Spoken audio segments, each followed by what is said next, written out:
Als je een vraag hebt, indien mogelijk, stel ze in het Engels. Als dat niet lukt, stel je ze maar, dan zal er wel iemand ze kunnen vertalen voor jullie. Hoe dan ook, dit is de kans van jullie leven om te vragen aan hen wat je altijd al wilde weten over hun carrière en weet ik nog meer. Het is natuurlijk aan hun om te beslissen of ze antwoorden ja dan nee. Dat hangt een beetje van de discretie van uw vraag af. Maar desalniettemin een hartelijk welkom voor Jill Staite en Robert Picardo.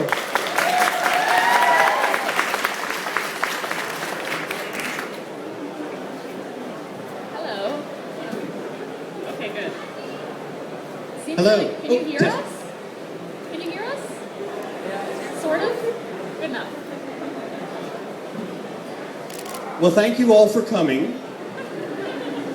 There are many more people who didn't come, so we appreciate those of you who actually came. If you have questions, we will answer them. If you don't, we'll be forced to improvise, which we'll do. You don't want to see that. Yeah, you don't want to see that. We'll do a scene from something.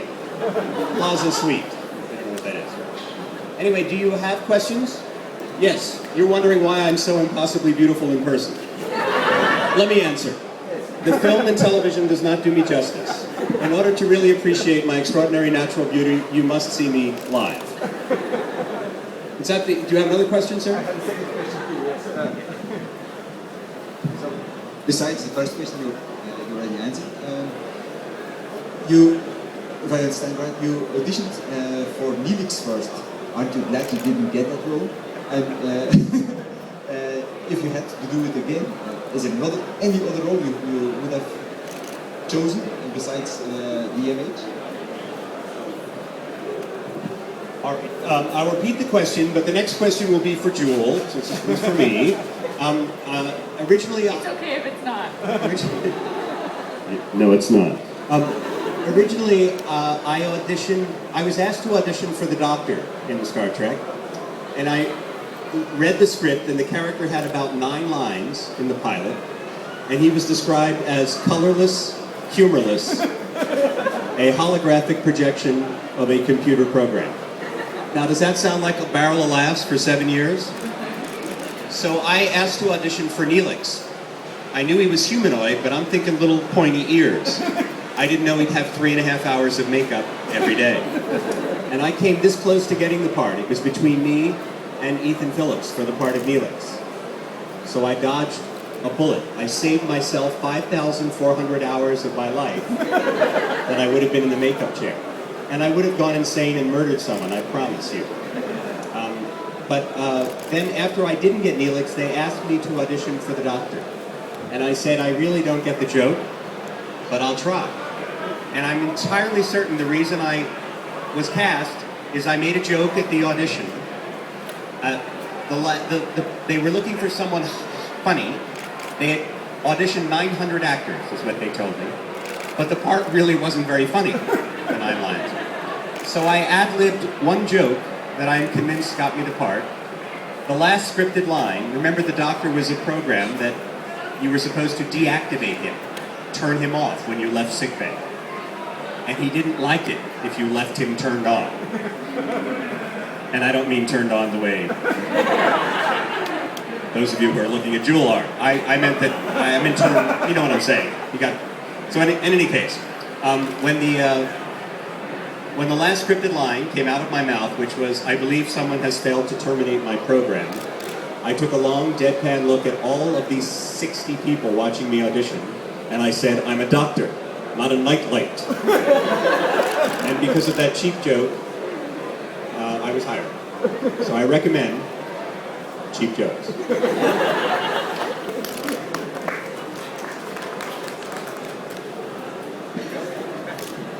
There you go. Someone else? So, as ordered, a question for you. I know you are involved in, it's a bit more serious question, in work against AIDS or AIDS prevention. How does that go in the States? Because here in Europe, I think, maybe it's false perception of me, but I think we're a bit more open about things like sexual relations, and in the States sometimes, is it difficult to reach people? Well, I'm from Canada. So I'm sorry. That's okay. That's okay. I don't take offense to those kinds of things. No, but no, like you said, I knew that. But Stupid. Canada is a lot more liberal about that kind of thing as well. I think Canadians have a more European mentality about things and are very open about discussing that sort of thing. So it's been taken really well to make that out into the open. I also grew up in a neighborhood in the West End of Vancouver, which was predominantly gay. It's a homosexual neighborhood. So they're very aware of the problem, especially of that in the west side of Canada. So it's been great for me because everyone's been really receptive to the cause, and yeah. So. I knew you were from Canada. Stupid. That's okay. Honestly, I don't take offense to it. I promise. If you have a question, I will loan you my microphone. Do you have a question? You played in Star Trek and Stargate, two of the biggest franchises in Hollywood. We can ask you what's next. Star Wars, I hope. I'll be the first actor to make the trifecta.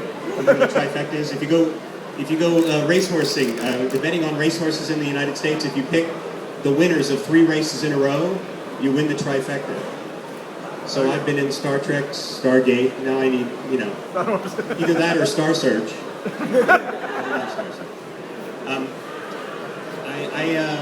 I'd actually like to be on Clone Wars as a voice, because then I will, I even told them that. I said, why don't you just hire me just for the sake of the news release, just the press release.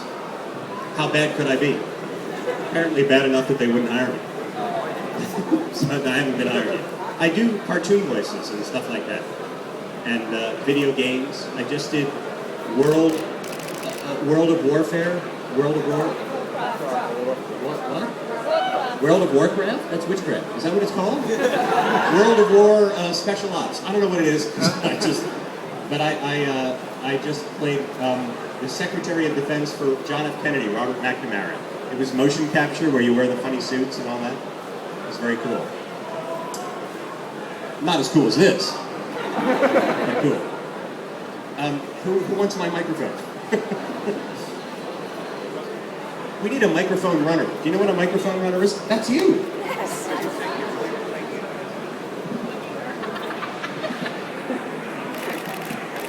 Okay. Jewel, I'm asking this on behalf of my friend here. Do you have any plans of working with Joss Whedon again? I sure hope so. Especially since he's doing big movies nowadays, like The Avengers. The Avengers, yeah. Yeah. I keep kind of stalking him to hire me again. So if he asked me, I most definitely would, without a doubt. He's an extremely intelligent, creative man, and he's also really sweet to actors. He's very respectful. So absolutely, I would. It'd be better if it was in Serenity too, but I'll settle for whatever. Puppet theater, I would do with Joss. Awesome, thank you.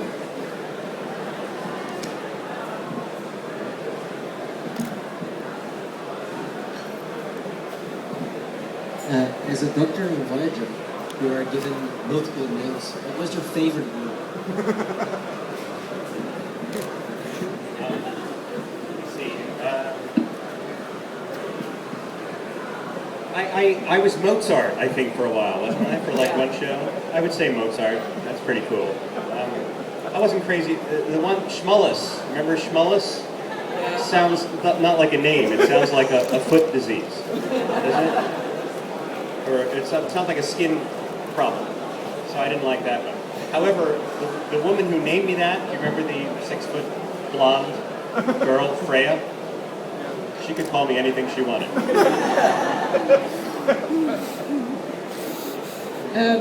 To Jewel, can you relate to your character in Firefly, Serenity? Like being stuck on a spaceship and actually having needs? Well, I've never been stuck on a spaceship. Sorry to squash that bubble. But I can relate to her lust for life, I guess you would say. We're both big eaters. She kind of finds something to love about every situation. I really admire that about her. I wish I was better at that. I have a more cynical sense of humor than she does. But I would definitely say our lust for life is the same.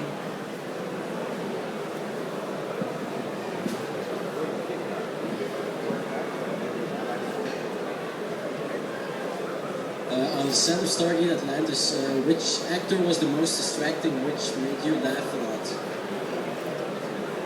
Which actor in Atlantis would make us laugh a lot?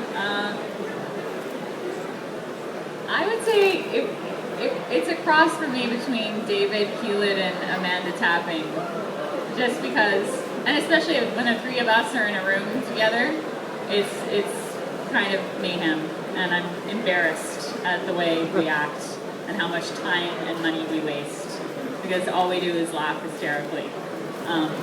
So yeah, I would say one of those two. I would have to say David Hewlett. He not only makes me laugh a lot. We did a movie for the Sci-Fi Channel last December that hasn't been on yet, and it was so cold making this movie that laughing at David was the only thing that warmed me up a little bit, because my body would move, because otherwise we were shooting. It was snowing outside and it was colder inside where we were shooting, because in Bulgaria they don't heat the sound stages where you film. So thank God for David and his humor.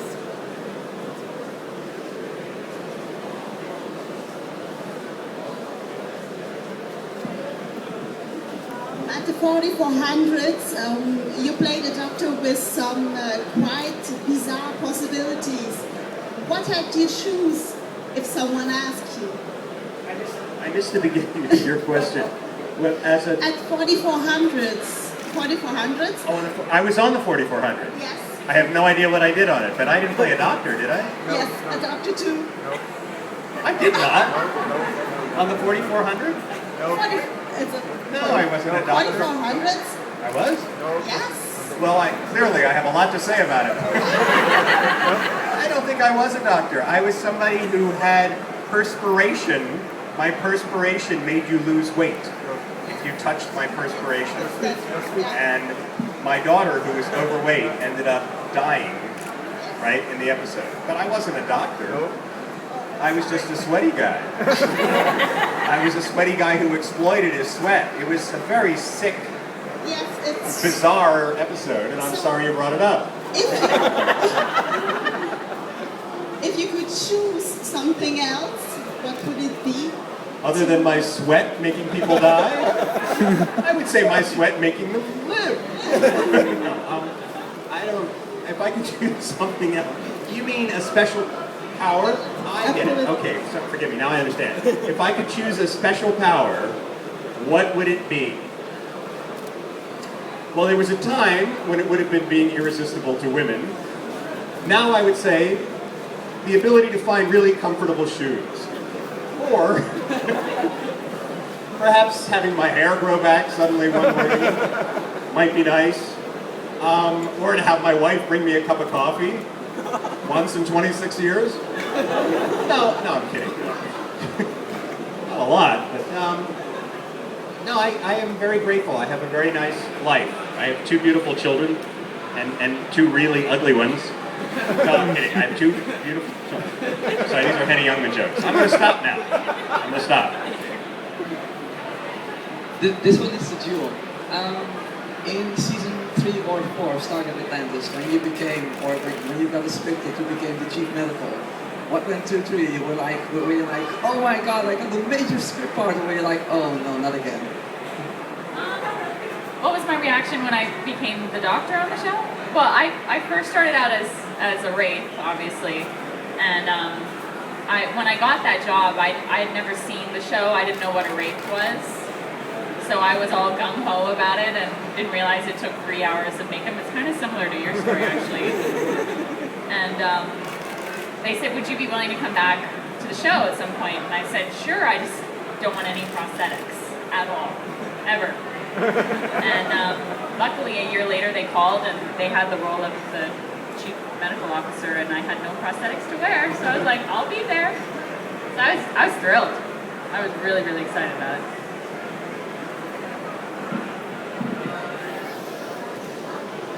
Jules, you mentioned that to you, working with Amanda and David were the most diverting.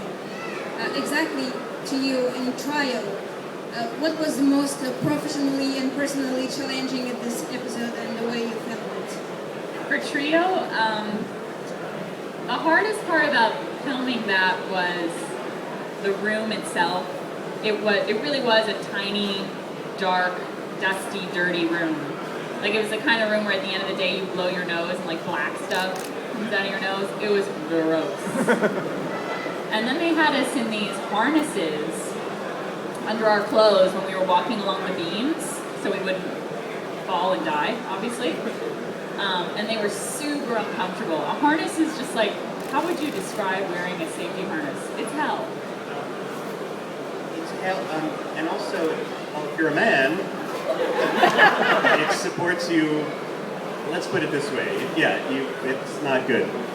It's just pulling up when gravity's pulling you down, and all of your, it's not good. So I would say those two things were the only two things that kind of sucked about the episode. But the rest of the time, we were just laughing and like making really stupid, childish jokes, kind of annoying the crew. And then we had the kids come in, the kids that peeked down in the hole to talk to us. They were so professional. They knew their lines. They weren't laughing. They weren't screwing anything up. And we were the ones off camera that were like laughing and acting like kids. It was really embarrassing, but it was fun. I'd do it again. I'd go in that stinky room for those guys.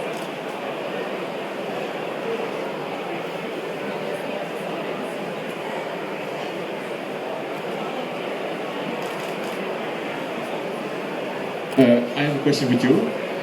Did you find the Gordon Ramsay restaurant yesterday at Heathrow? Yes, I did. And did you enjoy it? It was pretty good. It was pretty good. It was pretty good. It was a little overpriced for what you get. Was it like $200 for something? Yeah, it was a bit ridiculous. But it was either that or like, a dirty cheeseburger. Yeah. So yeah, I was happy to see Gordon Ramsay restaurant when we got off the plane because we had like 4 hours to kill and it was sort of this beacon of light in the airport. So it was pretty good. Yeah. Okay.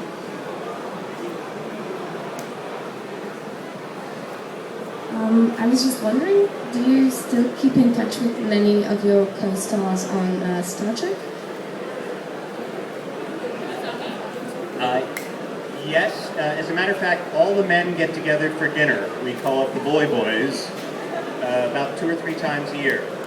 So our last time was about 3 months ago, and we're going to get together in December. And I see Kate Mulgrew whenever I visit to New York.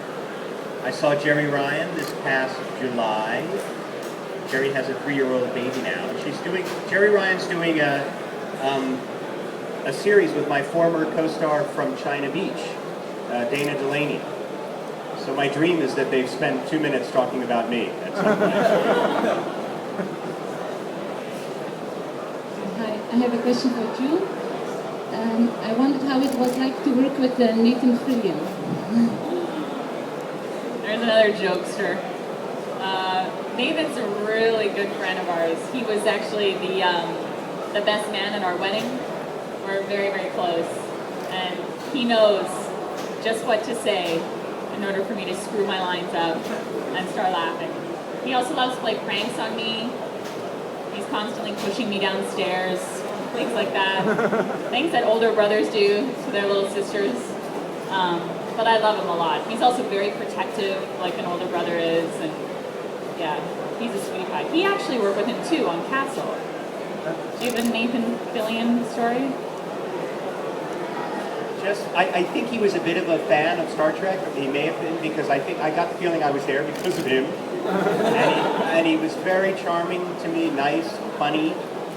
I was only there a couple of days, but he's a very charming and likable guy. And I'm happy the show is a huge success because I liked it. I watched it from the beginning, but in the States it took like a half a season to catch on, and usually they cancel things before that. Robert, was it hard going from SG-1 to Atlantis, character-wise? The hard thing on Atlantis, I was introduced as such an unpleasant character. I was supposed to be a one-time guest star, and I was hired just to be a complete, absolute dick. And which I do very well. So I was completely unlikable.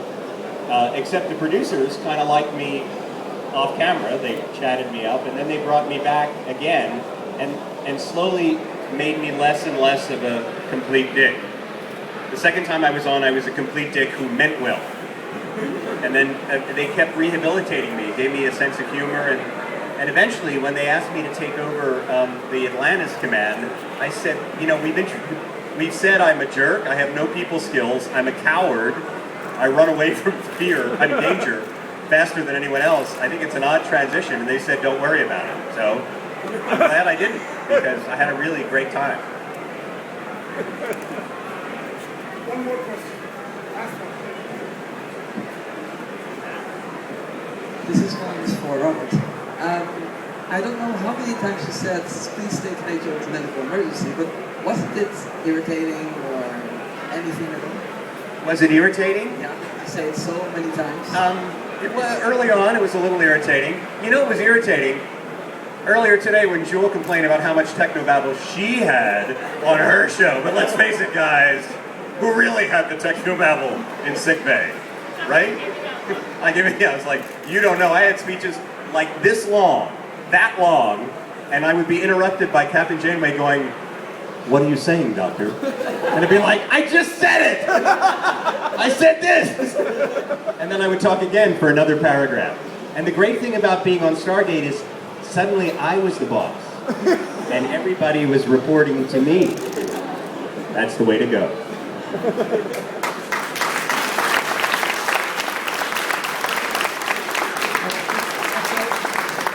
That's all we have time for today, but we'll be back tomorrow.